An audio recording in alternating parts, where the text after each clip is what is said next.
Assalamualaikum warahmatullahi wabarakatuh, sobat semua. Jumpa lagi dengan saya di kesempatan kali ini ya. Dan mudah-mudahan di kesempatan kali ini semuanya dalam keadaan baik-baik saja ya bosku. Oke,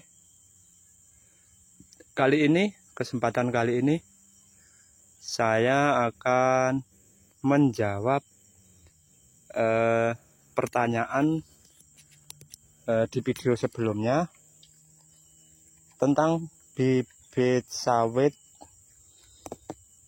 jantan atau betina ya, yang kecambahnya dari balai benih ya. Jadi gini untuk pertanyaannya, Bang, kalau bibit yang resmi dari balai benih atau dari PT itu apakah ada potensi buah landak atau pokok jantan? Nah, di situ begitu ya pertanyaannya. Nah, di sini saya sedikit memberi penjelasan sedikit. Ini sepengetahuan, sepengalaman saya pribadi ya. Oke, jadi begini bosku ya. Di PT atau di CV ya, itu sama saja dengan semacam kita. Jadi melakukan pengupgradean. Jadi di-upgrade. Untuk bibit itu di-upgrade juga. Jadi kadang tuh gini. Kenapa bibit di PT ini cenderung atau jarang yang kedapatan buah landak atau pokok jantan? Nah, di situ ya. Bukan begini yang jadi dalam artian bukan masalah kecambahnya kalau dari PT itu betina semua. Nah, bukan di situ ya. Jadi gini bosku, PT atau CV pembibitan ya, yang mengambil atau membeli bibit resmi atau dari balai benih asli. Nah, di situ dia pun kalau ditanam itu melakukan pengupgradean bibit juga. Jadi di-upgrade juga. Bukan sembarangan. Nah, kadang gini, kadang ini dulu padahal bibit resmi dari si A, dari si B, tapi dia ngambilnya bukan dari PT atau CV ya, dari pribadian. Nah, dibilang bibit resmi, kenapa kok masih kedapatan buah landak atau pokok jantan? Nah, karena kebanyakan, ya maaf ngomong, kebanyakan untuk orang pribadi itu sering banyak yang bibit tidak di-upgrade ya bosku ya. Jadi untuk pembibitannya itu mulai dari tanam, untuk pemindahan, bahkan sampai bongkar istilahnya nyabut untuk ditanam itu tidak di-upgrade ya. Itu untuk pembibitan pribadi. Lebih-lebih kalau yang dijual itu kan sayang, apalagi kalau sampai ribuan. Nah, di situ ya bosku. Nah, kalau PT bagaimana Bang? Nah, PT yang setahu saya mulai saya dari yang di Sumatera sampai yang di sini deket saya ini, deket tempat kita ini kan ada pembibitan juga, itu besar, punya PT. Nah, di situ dia pun melakukan pembibitan, dia melakukan pembibitan puluhan ribu ya. Nah, dia kalau pas tanam bibit, jadi tanam bibit kayak gini kan, pemindahan polybag kecil ke polybag besar ini sudah di-upgrade ya. Nah, sudah di-upgrade itu bahkan ribuan itu upgrade-annya itu. Terus yang di-upgrade yang bagaimana Bang kalau bibit yang kecil? Nah, biasanya yang di-upgrade itu yang model seperti ini. Nih, yang diupgrade biasanya yang pertama itu apa namanya, kerdil.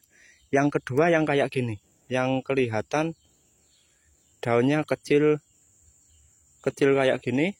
Apa ya maksudnya, ini tidak melebar, kan beda ya antara bibit normal sama kurang normal. Nah ini kan lebar, kalau ini kan enggak, ini padahal satu umuran kayak gitu ya. Terus lidinya besar-besar, sama bibit yang kerdil yang satu umuran. Kerdil mana kita cari?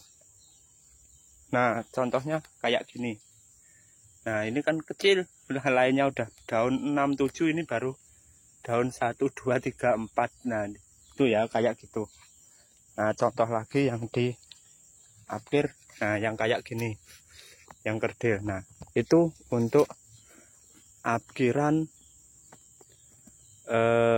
di PT, apkiran bibit kecil. Nah di situ udah diapkir pertama.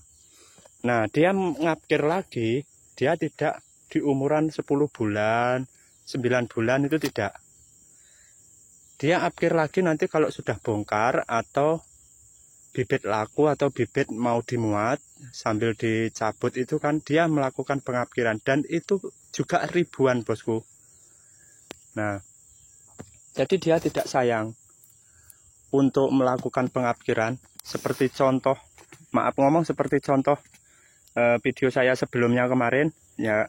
Dan cirinya yang bagaimana bang, yang diapkir? Cirinya kurang lebih seperti yang video saya sebelumnya. Jadi yang terutama yang diapkir itu yang daunnya tidak mau pecah dari bawah ya, itu yang diapkir. Itu untuk yang dari PT. Makanya saya pun begini bosku, bukan berdasarkan pengalaman pribadi saya di pembibitan ini, bukan. Jadi sedikit banyak saya pun ngambil pengalaman juga dari PT atau CV. Jadi tidak terpaut jauh, dan itu pengalaman itu pun sedikit banyak juga saya praktekkan di pembibitan saya. Jadi gitu bosku ya untuk penjelasannya. Jadi makanya kenapa kalau kita membeli bibit PT itu jarang kedapatan buah landak atau pokok jantan ya, karena itu di PT itu tidak sayang untuk melakukan pengapkiran, begitu ya bosku. Nah berbeda dengan pribadian. Bahkan kalau pribadian mau ngapkir itu sayang, karena yang dipikir adalah duit gitu ya. Ya dalam artian begini, biarpun ditanam sendiri, tak bilang duit dan duit, itu kalau mau diapkir dia berpikir bibitnya ini udah mahal gitu loh, gitu ya bosku. Nah mudah-mudahan penjelasan yang sedikit ini dapat dijadikan pengalaman bersama untuk sahabat atau saudara-saudara semua, khususnya pemula. Jadi istilahnya gimana ya, pengapkiran bibit itu perlu, dan yang terutama kalau kita lagi ngapkir bibit untuk pribadi, malah justru saya sering merekomendasi jangan sayang untuk mengapkir bibit. Kalau perlu dibuang, yang apkiran itu perlu dibuang. Kalau perlu dibuang itu perlu memang ya. Jadi jangan sayang gitu ya. Jadi nanti efeknya, karena efeknya itu untuk panjenengan itu bertahun-tahun atau puluhan tahun untuk ke depannya nanti ya. Oke, mudah-mudahan ini dapat dijadikan pembelajaran bersama. Banyak salah kata saya mohon maaf. Assalamualaikum warahmatullahi wabarakatuh.